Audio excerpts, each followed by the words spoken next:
त्यावरती अक्षय जो मृत्यू पावला त्याचे काही फिंगरप्रिंट नव्हते, त्यामुळे अनिल देशमुखांनी असा आरोप केला आहे की या प्रकरणामध्ये फेक एन्काउंटर आहे.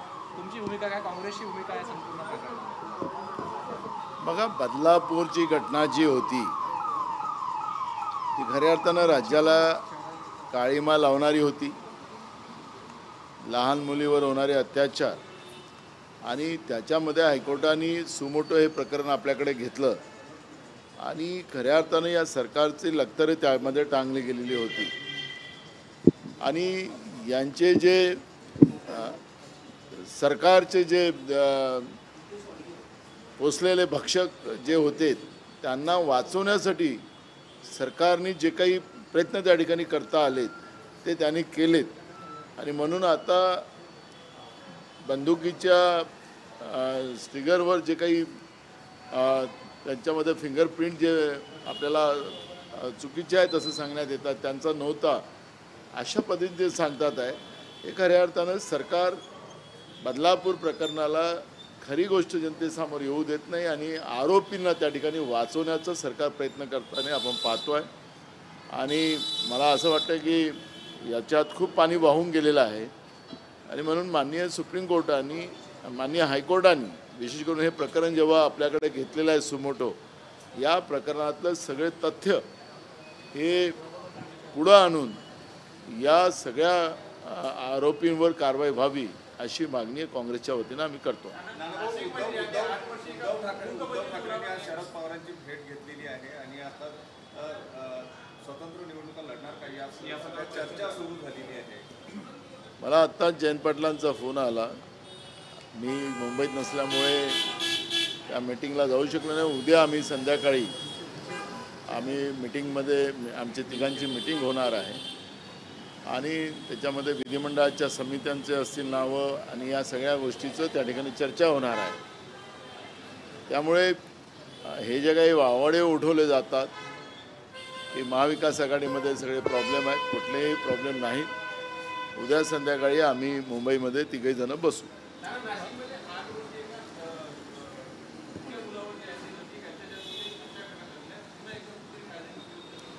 महाराष्ट्रात कायदा सुव्यवस्थाच नाही आहे. प्रश्न निर्माण होण्याची कारणं काय? कायदा सुव्यवस्थाच महाराष्ट्रामध्ये वाचलेला नाही. गुंग्या मुलांवर अत्याचार, त्याला मारून टाकणं, मुलींवर अत्याचार, त्यांना मारून टाकणं, पोलिसांचा धाक आणि या सरकारचा धाकच आता महाराष्ट्रात राहिला नाही आणि गुन्हेगारांना रान मोकळं आहे अशा पद्धतीचं गुन्हेगार महाराष्ट्रामध्ये वागताना आपण पाहतो आहे. आणि मी वारंवार एक गोष्ट सांगणार, महाराष्ट्राच्या मंत्रिमंडळामध्ये 65% मंत्री हेच गुन्हेगार प्रवृत्तीचे आहेत. तर यांच्याकडून काय अपेक्षा कराव्यात? राहुल चव्हाण दावा केलेला आहे की 15 ते 20 दावा केलेला आहे की 50 पेक्षा जास्त नगरसेवक हे आमच्याकडे येणार आहेत काँग्रेसचे. मला एक प्रश्न, या सत्यामध्ये बसलेले लोक आहे, बेईमानीत हे निवडून आले, बेईमानीनं मतावर बेईमानीने डाका टाकला, त्याच्याने हे लोक निवडून आलेत.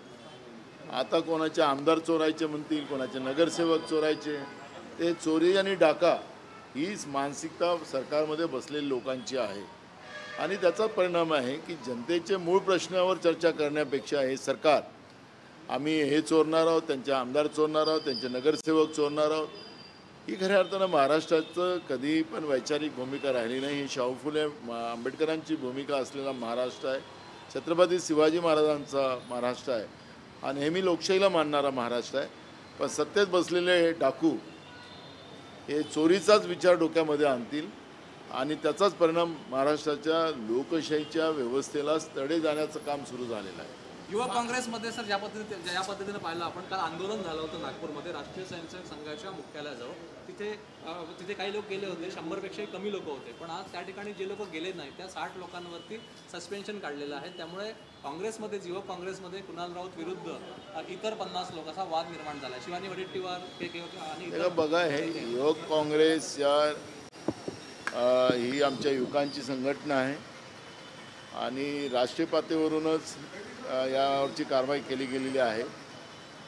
ॲक्च्युली पक्षामध्ये डिसिप्लिन असलंच पाहिजे आणि डिसिप्लिनच्या माध्यमातून, कारण की राष्ट्रीय लेवलवरून या सगळ्या घडामोडी सुरू झालेल्या आहेत. समजा सरसंघचालक मोहन भागवत जी म्हणतात की आत्ता देशाला स्वातंत्र्य मिळालं, तर हे खऱ्या अर्थानं स्वातंत्र्यासाठी ज्यांनी आपल्या घरावर तुळशीपत्र ठेवलं, ज्यांचं बलिदान झालं, त्या लोकांचा अपमान करण्याचा अधिकार RSSला नाही. आणि म्हणून युवक काँग्रेसने काल जे आंदोलन केलं त्या मानसिकतेच्या विरोधात, ज्यांनी लोकशाही आणि या देशाला स्वातंत्र्य मिळवून दिलं त्या नेतृत्वावरच आक्षेप घेण्याचं काम संघ करत असेल तर ही या देशातल्या तरुणांना ते मान्य नाही. आणि म्हणून काल ते आंदोलन झालं. आणि हे पक्ष डिसिप्लिनची भूमिका आहे, त्यामुळे युवक काँग्रेसच्या राष्ट्रीय नेतृत्वाने ही कारवाई का केली का नाही याच्याबद्दलची माझ्याकडे माहिती नाही. माहिती मिळाल्यानंतर कोर्ट ने कहा है कि बदलापुर का एनकाउंटर जो है वो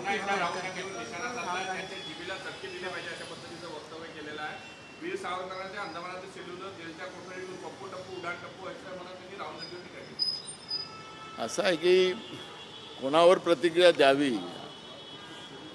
किंवा नाही द्यावी हा प्रश्न या ठिकाणी निर्माण होतो आहे. तुम्ही ज्याचं नाव घेता आहात त्या माणसाबद्दलची कुठली प्रतिक्रियाच आम्ही देण्याचं नाही ठरवलेलं आहे, त्याच्यामुळे मी प्रतिक्रिया देऊ शकत नाही. कारण की अशा ज्याच्या जे माणसाचं वैचारिकच व्यवस्था बरोबर नसेल तर त्यांच्यावरची प्रतिक्रिया देण्याचं कुठलं कारणच बनत नाही. कोर्ट ने बदलापुर घटना पे कहा है कि जो एनकाउंटर हुआ है वो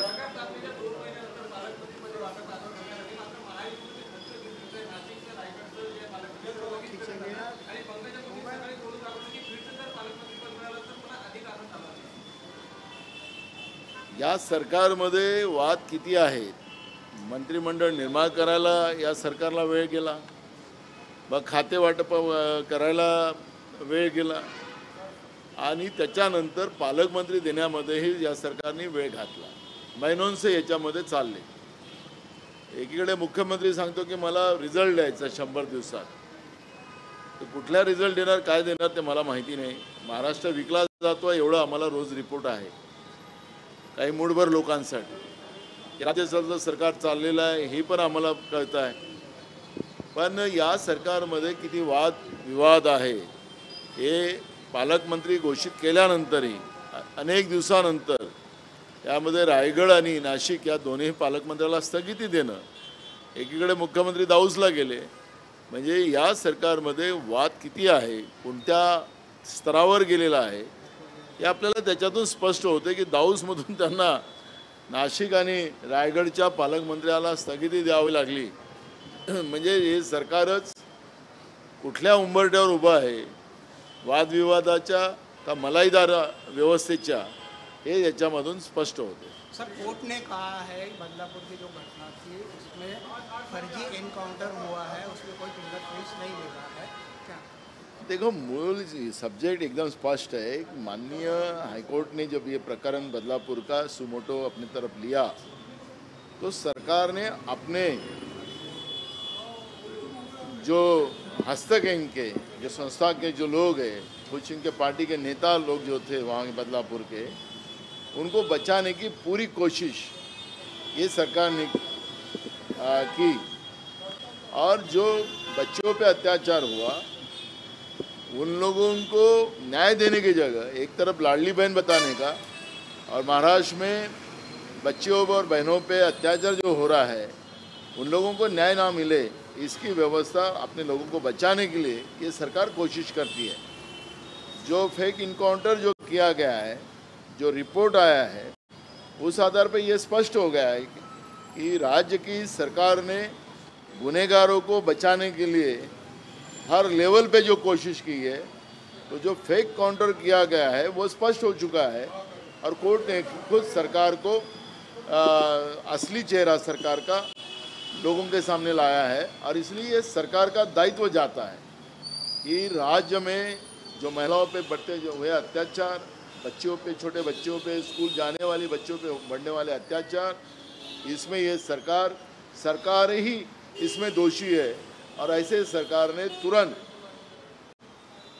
नहीं, अगर लोगों का डर है तो खुद का मन में कि ये जो पाप वो लोग कर रहे हैं उस पाप के आधार पर ये सरकार ने सत्ता से बाहर जाना चाहिए, ये भूमिका हमारी रहेगी. क्या ये वाहवाही लूटने के लिए ये सब स्टेटबाजी की गई थी सरकार की तरफ से? बिल्कुल है, कोर्ट ने इनको खुला किया है, इनका असली चेहरा सामने लाया है, तो इसका ये बात तो स्पष्ट हो चुकी है।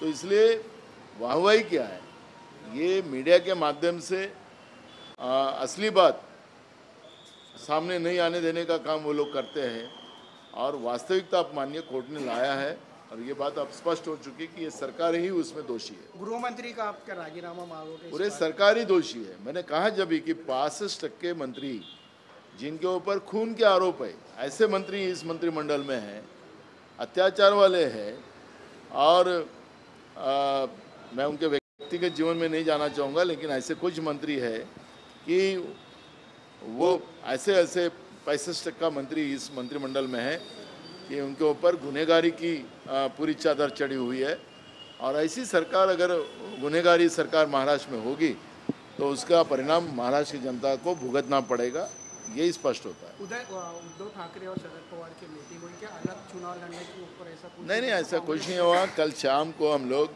मिलने वाले तीनों। अभी जयंत पाटिल जी का मुझे फ़ोन आया था, मैं नहीं था, मैं इधर ही था। कल शाम को हम लोग मिलेंगे।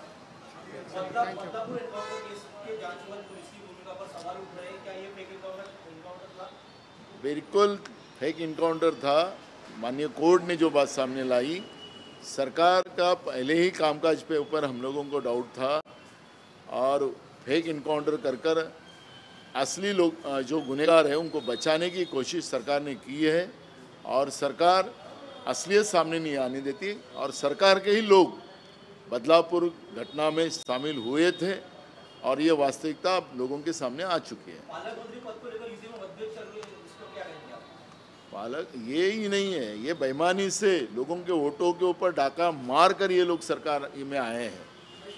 25 तारीख को मैं कल मुंबई में प्रेस करूंगा इस विषय पे, तो मैं आपको कहना चाहता हूँ कि 25 तारीख को वोटर्स डे है, और वोटर्स डे के माध्यम से हम जनता को जागरूक करना चाहते हैं कि जो बेईमानी है जो सरकार बार बार करती है, और ये सरकार बेईमानी से चुन के आई है, जनता के आशीर्वाद से नहीं है, और इसलिए ये सरकार इतने बहुमत इनको राक्षसी बहुमत इनको मिला है, तो भी ना मंत्रिमंडल का विस्तार करने में इनको महीनों से गए, उनका पोर्टफोलियो देने में इनको एक सेशन पार हो गया। दूसरा, इनको पालक मंत्री देने के लिए महीनों लगे, और ये सब लगने के बाद मुख्यमंत्री दाऊस जाने के पहले उन्हें जैसे पालक मंत्री की लिस्ट डिक्लेयर की, और लेकिन दाऊस में जाकर उनको नासिक और रायगढ़ के 2 पालक मंत्री को स्थगिति देना पड़ी। इसका मतलब ये सरकार में आलबेल नहीं है, ये सरकार मलाईदार व्यवस्था के लिए लड़ते रहती है, जनता का इनको लेना देना नहीं। राहुल शेवाले शिंदे ग्रुप के पूर्व सांसद ने कहा कि कांग्रेस और उद्धव बाळासाहेब ठाकरे के विधायक शिंदे ग्रुप के संपर्क में है। 23 जनवरी को राजकीय भूकंप आएगा, क्या कांग्रेस के विधायक टूटेंगे? मैं यही कहना चाहता हूँ कि इन लोगों ने जनता के वोटों के ऊपर डाका डाला, और अब विधायकों को खरीदने की बात अगर ये लोग करते हैं, नगर सेवक को खरीदने की बात करते हैं, तो ये डाका और चोरी करने का पाप यही करते हैं, क्योंकि ये शाहू अम्बेडकर का महाराष्ट्र है। यहाँ पे सामाजिक और डेमोक्रेसी को मानने वाली जड़ें हैं, लेकिन उस महाराष्ट्र के विचारधारा की व्यवस्था में सत्ता में आने के बाद इस तरह के चोरी और डाका डालने का काम जो करने का जो मानस इन लोगों का है, यही उनका बार बार स्पष्ट होता है, और मुझे लगता है कि महाराष्ट्र की जनता इसको एक्सेप्ट नहीं करेंगी। भ्रष्टाचार से पैसा कमाना और सरकार में आना, और सरकार से पुनः भ्रष्टाचार कर महाराष्ट्र को लूटना, ये कितने दिन ये लोग करेंगे, और इसका जवाब महाराष्ट्र की जनता ही इनसे लेंगे। Thank you.